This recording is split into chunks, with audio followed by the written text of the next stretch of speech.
The difference between crack cocaine and cocaine, besides the fact that one is a rock and in rock form and one is in powder, and the way that you ingest it, what are really the differences between them? I was a raging cocaine addict doing 1 to 2 8 balls of cocaine a day. I never ended up doing crack because it actually scared me. And here are the differences between them. If you're new to the channel, hit the like and subscribe button. What's up, guys? My name is Eric and I'm a recovering cocaine and alcoholic addict. I was drinking 2 to 3/5 of vodka a day. I was doing 1 to 2 8 balls of coke a day, and not every day consistently straight. I would take a few days off every now and then, but for a majority of my life, for between 2015 to 2017, I was doing 1 to 2 8 balls of coke a day, and I was drinking 2 to 3/5 of vodka a day. Every now and then, my nose couldn't take anymore, and I would take a break for a day, let it recover a little bit, and then just you're fiending for it and you're back at it. And what are the differences between crack and coke?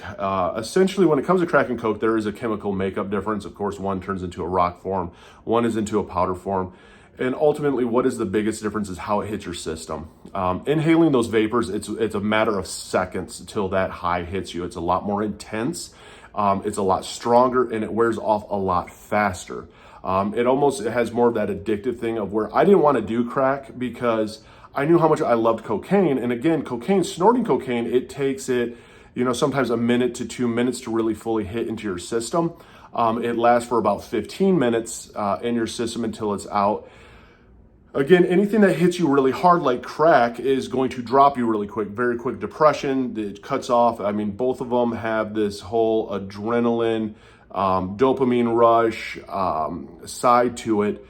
But both of them are going to crash you. And so the crash is going to be a lot stronger when it comes to crack, hence why it gets so addictive, because it's almost like going in manic episodes, like you're super high, super low. You got to get super high again, back down to super low. That's where a big part of that addictive factor kicks into it. And it is cheaper than cocaine just because, let's face it, it's mixed with different chemicals boiled up, and the cocaine goes a lot further. When it comes to cocaine itself, it's not hitting your system quite as fast, and it's not going to kick you down quite as low. Don't get me wrong, though. Both of them have a high and a low. I know from personal experience. That's why I did so much cocaine. I would normally, at any sitting, I would do easily 5 lines. 5 to 6 lines minimum. And my lines weren't little lines. My lines were nice, thick gackers. And once that kind of dropped me down, now I'm back and doing it again. That's how I ended up going through so much cocaine and was obsessed with it. But also it was a drug that I kind of in a weird way respected, that I knew how addicted I was to this drug. And I almost like, I wanted to give my soul to it, but not my whole soul to it, if that makes sense. Something that people also do, because the smoking of crack is essentially kind of like freebasing, where you can also IV it, inject it. People do IV and inject it. It hits your blood system. Again, the drug itself does the same thing no matter how you're ingesting it, whether it is through snorting it, whether it is through smoking it, or whether it is through injecting it into your veins.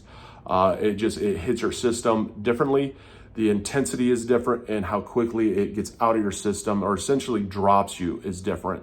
That's really the only difference. So it's almost like you become just more obsessed than what I was when it comes to that point of smoking crack.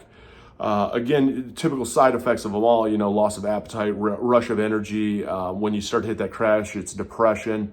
Your whole body can get into a little bit of fatigue. I mean, you just essentially ran a marathon. You become super hypersexual, but none of your system and body really works. There is a kind of a numbing feeling to it, an anesthetic type feeling to it. So this is really what the differences are between them. There's a lot of similarities. It's just how it hits your system. Both, actually all 3 of those are extremely addictive, extremely dangerous, and extremely illegal. I mean, for the one out there struggling, I've been there before. I know what it's like. I know what it's like to struggle with addiction every single day. I'm not a doctor. I'm not a counselor. I'm not a therapist. I'm none of that. I'm diagnosed with ADHD, PTSD, GAD, and MDD. I have level 1 autism. I lost a wife and father to suicide. I attempted suicide in 2018. I'm a recovering cocaine and alcoholic addict.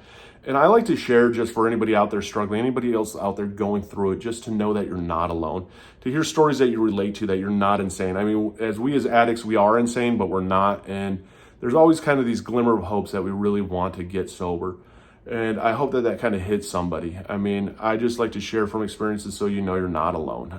Click the links in the bio. I have it for NA and AA for anybody struggling. And just reach out to everybody around you and just tell them that you're an addict and that you need help. Believe me, it does get better. If you haven't hit that like and follow button, hit the like and follow button, comment down below. I'd love to hear your input. And it comes into just going one day at a time, knowing that you can do it, and knowing that it's going to get better, because what you're going through is temporary. And believe me, I would not trade my worst day sober for my best day high. It is that much better.